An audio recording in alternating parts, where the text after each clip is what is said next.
Rárá màámi. Dáadáa ni mo wà. Bẹ́ẹ̀ ni mà wọ́n ṣe ìtọ́jú mi dáadáa. Ẹ̀rọ tàwa tó kù náà ọmọ yìí fẹ́ bá bàbá rẹ̀ sọ̀rọ̀. Màámi, hold on.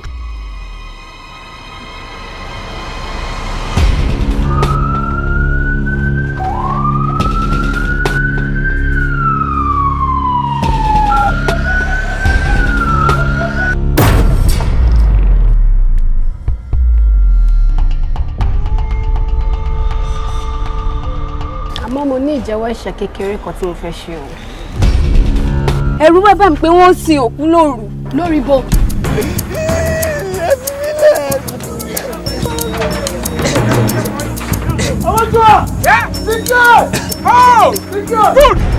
You confess that you killed that woman. Níbi tá a talẹ̀ fáwọn èèyàn bíi mọ́ṣúárì ojoojúmọ́ ni à ń gbòkú wọlé kì í sì sọmọ ìlú yìí. Wọ́n lè kó kúta tí wàkílẹ̀ òdo.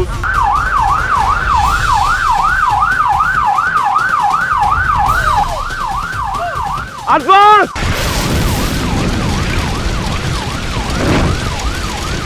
Increase pressure!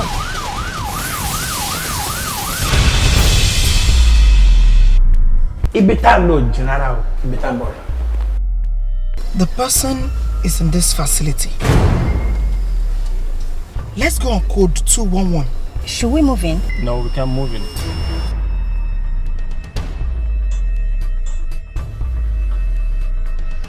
Ìwọ bọ̀bọ̀ yìí, o believe pé o smart àbí?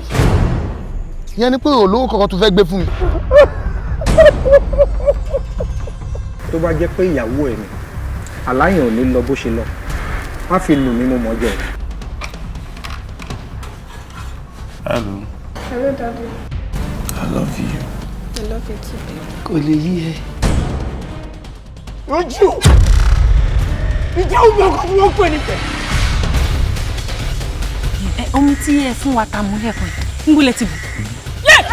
Stop!